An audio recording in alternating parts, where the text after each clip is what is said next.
Hi students, welcome आप सभी का ब्राइट फ्यूचर के ऑनलाइन प्लेटफॉर्म पे।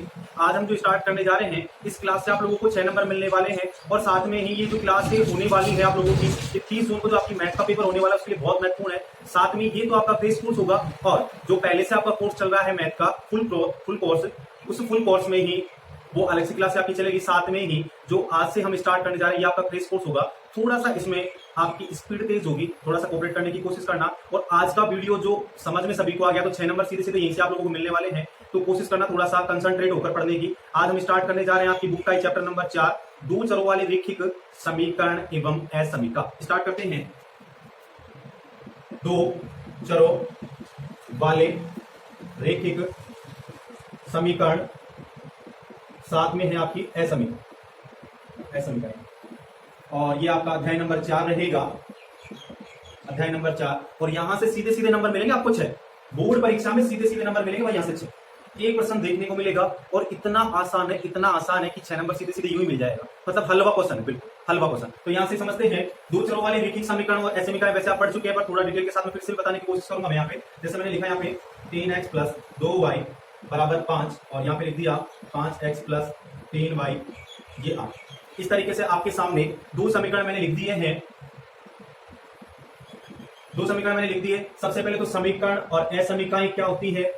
समीकरण जब ये आपका कौन सा है दायां पक्ष, ये कौन सा आपका बायां पक्ष, इन दोनों के बीच में यदि बराबर का चिन्ह आता है तो वो क्या कहलाएगा आपका समीकरण, क्या कहलाएगा समीकरण। साथ में असमीकाएं क्या होगी, जैसे मैं इसको लिखता हूं 3x + 2y बड़ा है 5 से, या बराबर का चिन्ह लग जाता है तो ये आपकी क्या होगी असमीकरण। केवल बराबर का चिन्ह आता है तब तो क्या होगा आपका समीकरण, और इस तरीके से बड़े छोटे का चिन्ह आता है तो क्या होगी आपकी असमीकरण। क्लियर हो गया, कोई दिक्कत आ रही है। साथ में चर वगैरह की बात क्या है, तो चर यहाँ पे क्या देखने को मिल रहा है आपको x, यहाँ पे कितना है y, ये कितना है x, ये कितना है y। क्लियर हो गया। अब इन दोनों समीकरणों की सहायता से मैं आप लोगों के सामने कुछ बनाने जा रहा हूं, देखना। और यहाँ पे दोनों समीकरणों को आप संयुक्त रूप से क्या कहेंगे, युगपत समीकरण। युगपत यानी एक जोड़े के रूप में, ठीक है। तो यहां से देखो x का गुणांक कितना है 3, तो यहाँ पे a1 कहूंगा, इसका मान कितना है 3। यहाँ पे y का कितना है 2, यहाँ पे b1 का मान कितना हो गया 2। c1 यानी क्या है आपका अचर राशि, क्या है अचर, और इसका मान कितना है 5। फिर दूसरे वाले समीकरण से a2 बराबर कितना है 5 है, b2 बराबर कितना है 3 है, c2 बराबर कितना है आपका 8। क्लियर हो गया। a1 a2 b1 b2 c1 c2 सभी को देखना आ गया। क्लियर हो गया। अब यहां से मैं आप लोगों को आपकी किताब में ही 3 कंडीशन आपको दी गई है, वहां से इन दोनों समीकरणों के द्वारा जो ग्राफ बनेगा, उन ग्राफ की रेखाओं की प्रकृति कैसी होगी उसके बारे में 3 कंडीशन आपको दी गई है। तो फटाफट से आप इसको एक बार उतार लें, जिसमें इसको, हाँ जी। अब आगे देखिएगा, यहां से मैंने लिखा 5x + 2y = 3 है, 8x + 4y = 6 है। दो समीकरण मैंने आप लोगों के सामने बना दिए हैं। अब दोनों समीकरणों से क्या करने वाले हो आप, a1 a2 b1 b2 c1 c2 का मान निकालने वाले हो ना।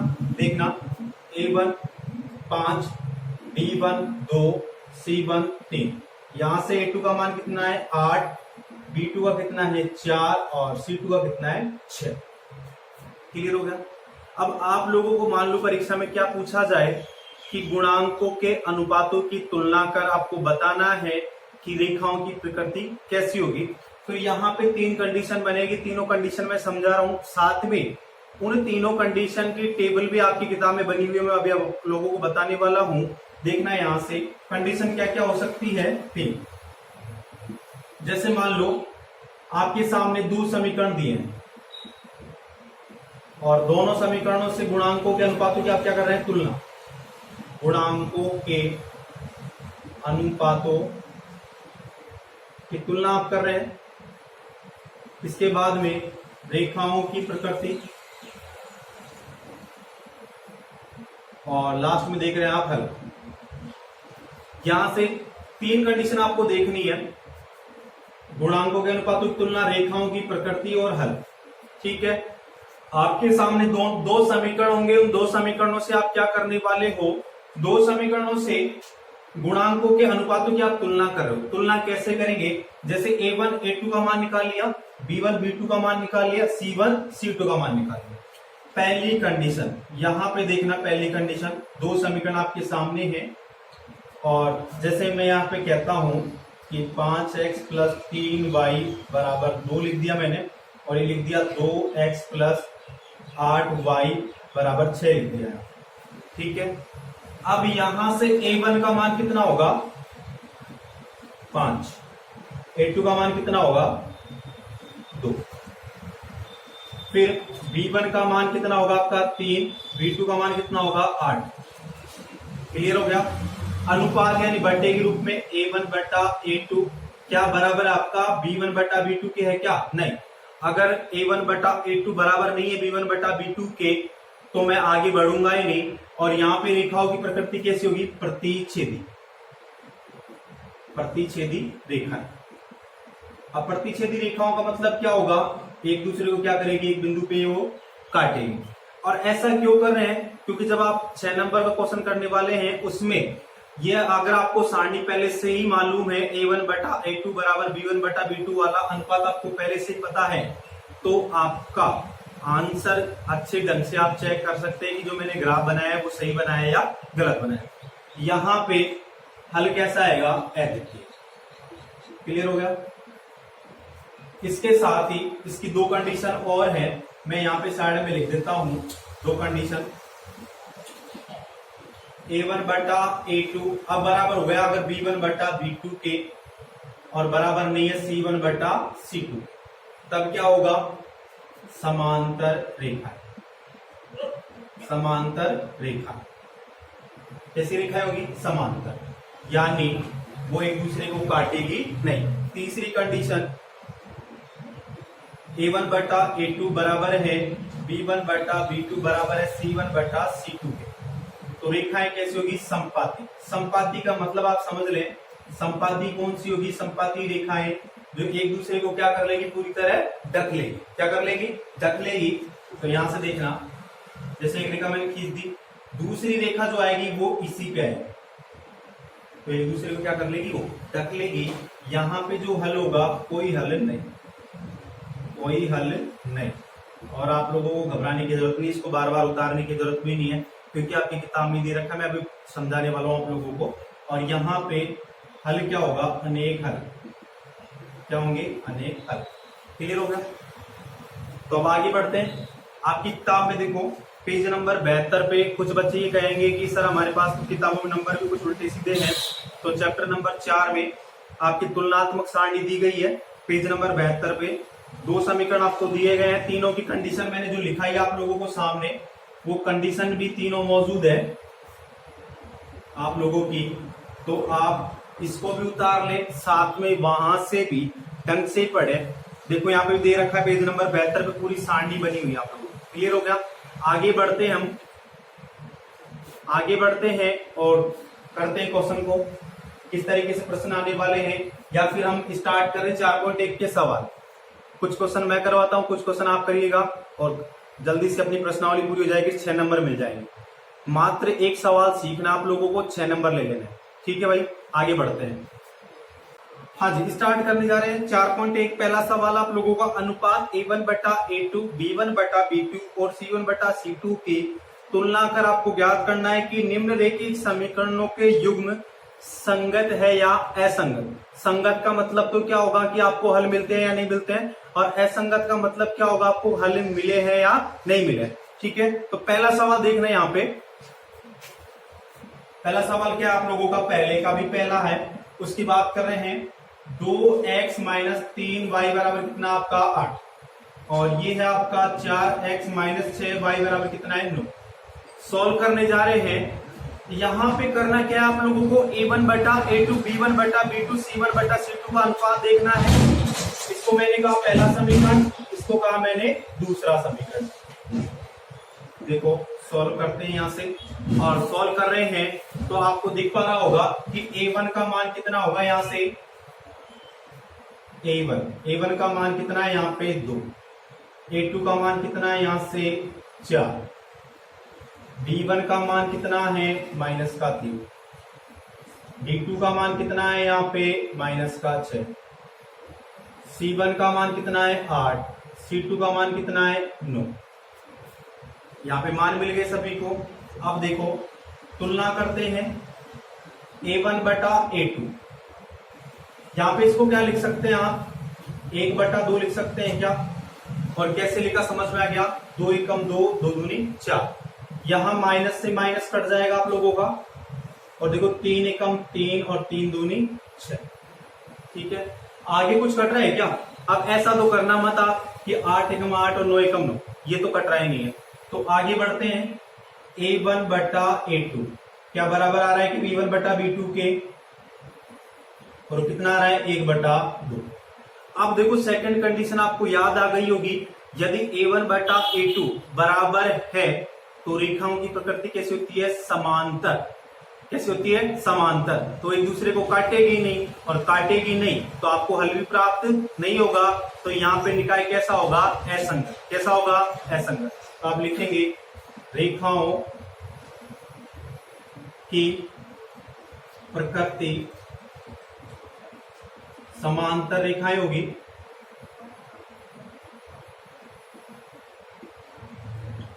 और कोई हल नहीं होगा, कोई हल नहीं। साथ में कैसा होगा? असंगत। कैसा होगा आपका? असंगत। तो लिख देंगे समीकरण युग्म असंगत। ठीक है, क्लियर हो गया? इसका पहले का पहला मैंने करवा दिया है, 6 नंबर मिल जाएंगे आज के वीडियो से। चिंता करने की कोई भी आवश्यकता नहीं है किसी भी विद्यार्थी। और 30 जून तक मैं कोशिश करूंगा आप लोगों का पूर्ण सिलेबस करवाने। ठीक है, बेफिक्र रहें। इसके बाद में सेकंड प्रश्न स्टार्ट करने जा रहे हैं आपकी किताब का 4.1 का। इसके जो पहले के पहला मैंने करवा दिया, पहले के बाकी 3 है वो आप घर पे करेंगे प्रैक्टिस। फिर भी कोई प्रॉब्लम रहती है तो आप मुझे कमेंट्स करेंगे।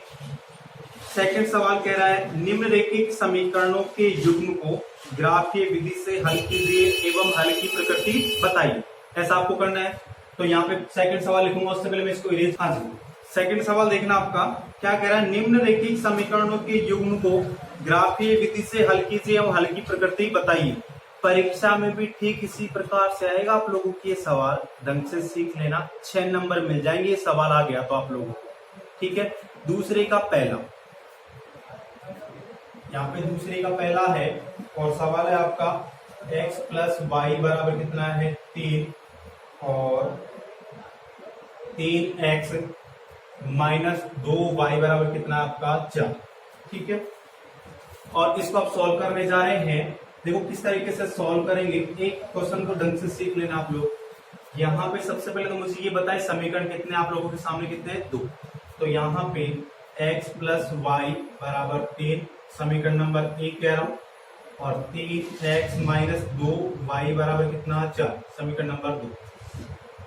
अब थोड़ा सा लिखने का जो आपका तरीका है, तरीके के भी नंबर मिलते हैं। ऐसा मत समझना कि सवाल मेरे को आ गया मैं करके आ गया, परीक्षा में 6 नंबर मिल जाएंगे।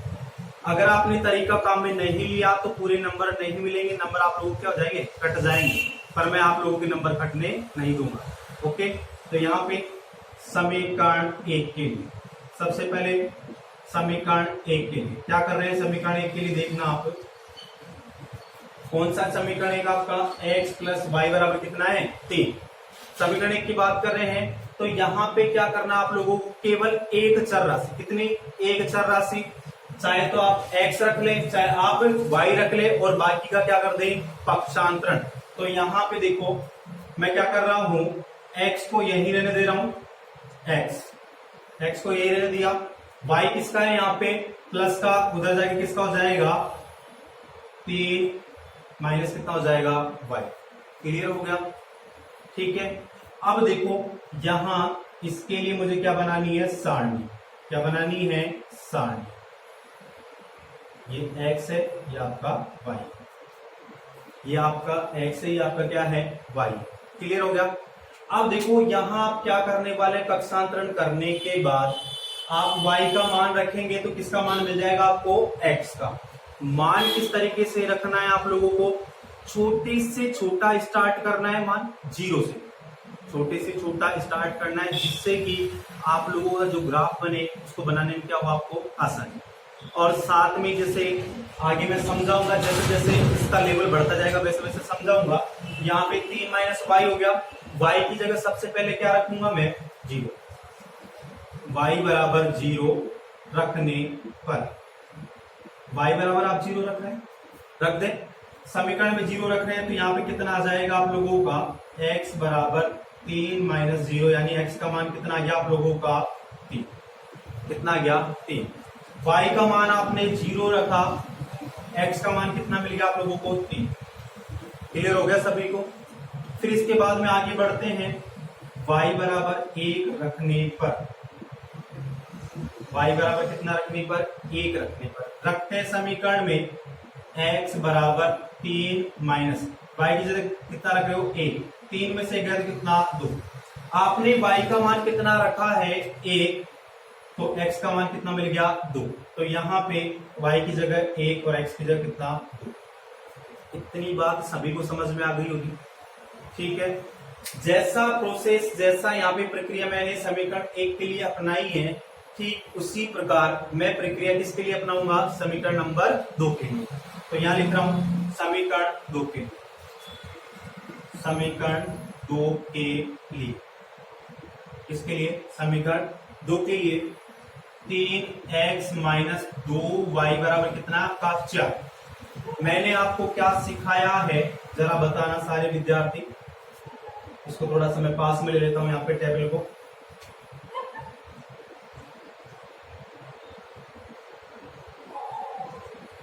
ये x ये y हो जाएगा आप लोगों का 3 0 2 1।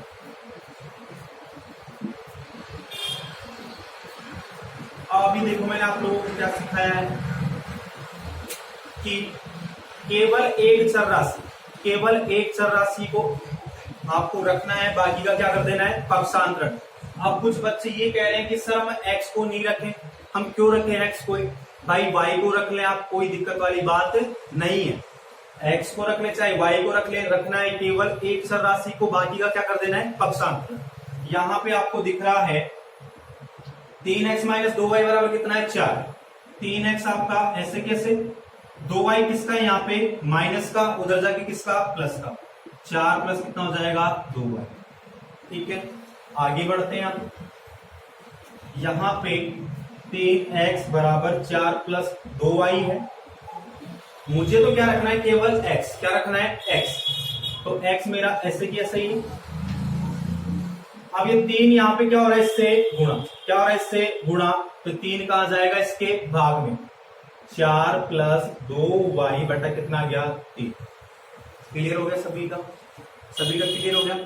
अब यहाँ पे x अकेला हो गया ना, अब क्या बना लेंगे आप लोग 60, क्या बनाएंगे आप लोग 60, ये आपका x ये आपका y। ठीक है, अब मैंने आप लोगों को क्या सिखाया है कि मान आप किस तरीके से रखने वाले, सबसे छोटी से छोटी संख्या से आप स्टार्ट करेंगे मान रखना। ठीक है, तो सबसे पहले हम y की जगह क्या रखेंगे 0। तो देखो 4 प्लस 2, y की जगह कितना रख रहे हो 0, 0 को 2 से गुणा किया 0 हो जाएगा, 4 में आप 0 जोड़ेंगे कितना 4। क्या 4 में 3 का भाग जाता है क्या, नहीं जाता है, वैसे जाता है दशमलव में, लेकिन ग्राफ पेपर जो आप बनाएंगे दशमलव में नहीं बनाएंगे। ठीक है, तो यहाँ पे क्या करेंगे, और कुछ विद्यार्थी कह रहे हैं कि हम तो दशमलव में बनाएंगे, तो थोड़ा ढंग से उनका ग्राफ पेपर बहुत बड़ा बन जाएगा, क्योंकि सबका सोचने का तरीका अलग अलग है। ठीक है, तो यहाँ पे छोटी से छोटी संख्या अपने को लेके चलनी है। 0 रख के देखा नहीं हुआ, अब कितना रख के देख रहे हैं 1, प्लस का 1 माइनस का 1 प्लस का 2 माइनस का 2 प्लस का 3 माइनस का 3, इस तरीके से रखते हुए चलेंगे। तो यहाँ पे देखो y बराबर 1 रखने पर रखें x बराबर 4 ऐसे कैसे प्लस 2 गुणा y की जगह कितना 1 बटा कितना 3, ये कितना हो जाएगा आप लोगों का यहां से 4 प्लस 2 बटा 3, कितना आ गया 6 बटा 3, ये कितना आ गया 2, कितना आ गया 2 आ गया। यहाँ पे y का मान रखा 1, x का मान कितना आ गया 2। क्लियर हो गया सभी। एक मान और निकालने वाले हैं, y बराबर अब कितना रखें, ये भी सोचने वाली बात है या नहीं आप बताओ। तो फिर अब माइनस का 1 रख के देखते हैं, तो देखो 4 प्लस y की जगह आपने माइनस का 1 रखा, तो ये माइनस का 2 जाएगा, 4 में से 2 जाएगा तो कितना 2, क्या 2 में 3 का भाग जाता है क्या, नहीं जाता। फिर क्या रख के देखें हम, यहां हम प्लस का 2 रख के देखते हैं। मैंने क्या कहा 0 से स्टार्ट करेंगे, 0 फिर प्लस 1 फिर माइनस 1, इस तरीके से 0 1 माइनस 1 2 माइनस 2। इस तरीके से आप रख सकते हैं। कुछ स्टूडेंट ये कहेंगे कि हम ये बात क्यों करें, हम तो और ज्यादा रखेंगे, हम 100 रखेंगे, माइनस का 100 रखेंगे, रख लें। सबका सोचने का अलग अलग तरीका है, सारणी के मान भी सभी के अलग अलग ही आएंगे परीक्षा में, लेकिन जो परिणाम होगा रेखाओं की प्रकृति, यदि रेखा एक दूसरे को काट रही है तो काटेगी ही काटेगी, ठीक है। तो यहां से अब मैं रख के देख रहा हूं कितना, माइनस का 2, 4 प्लस 2 गुणा माइनस का 2, यानी कितना हो गया माइनस का 4, 4 में से 4 गया तो 0, और 0 में आप किसी भी संख्या का भाग देंगे तो क्या जाएगा आपका 0। तो यहां पे क्या रखेंगे, y बराबर माइनस का 2 रखने पर, चलो x बराबर 4 प्लस 2 गुणा y की जगह कितना रख रहे हो आप, माइनस का 2 बटा कितना आपका 3, ये कितना आ जाएगा 0 बटा 3, यानी कितना गया 0, माइनस 2 रखा और ये कितना गया आप लोगों का x का मान 0। क्लियर हो गया सभी, कोई दिक्कत है क्या बताएं, इतना समझ में आ गया सभी को। चलो अब देखो, दोनों सारणी की सहायता से हम क्या बनाने जा रहे हैं ग्राफ। मैं इस वाले बॉक्स को यहां बना देता हूं, आपकी सारणी के मानों को यहां बना देता हूं मैं,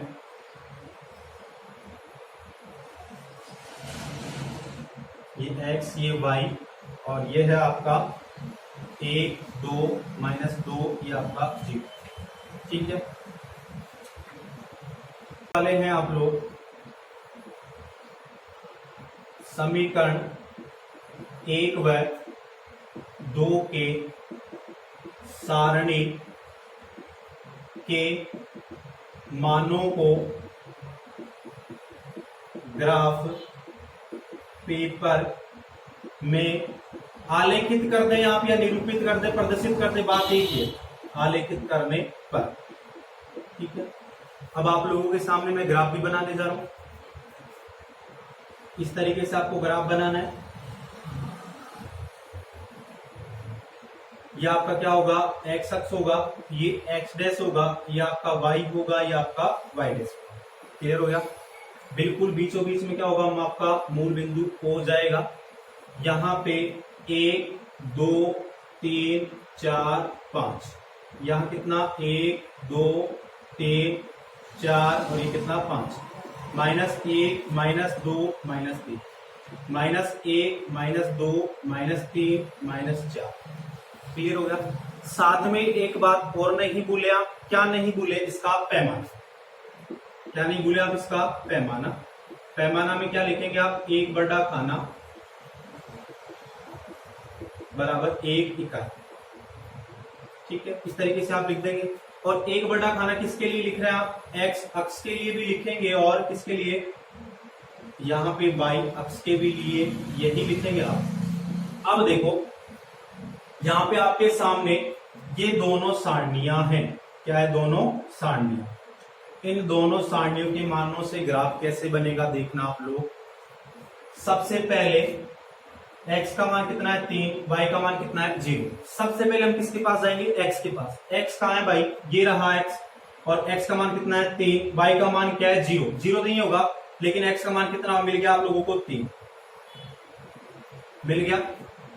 अब इसके बाद x का मान कितना है 2, y का मान कितना है 1। x के पास जाएंगे फिर से, ये रहा x और यहाँ पे मान कितना है 2, और y पे कितना होना चाहिए 1। देखो यहां से चलेंगे चलते चलते y की सिद्ध में आते कितना गया 1। क्लियर हो गया। यहां पे सारणी एक जो बनी हुई है उसकी रेखा मिल गई आप लोगों को, देखो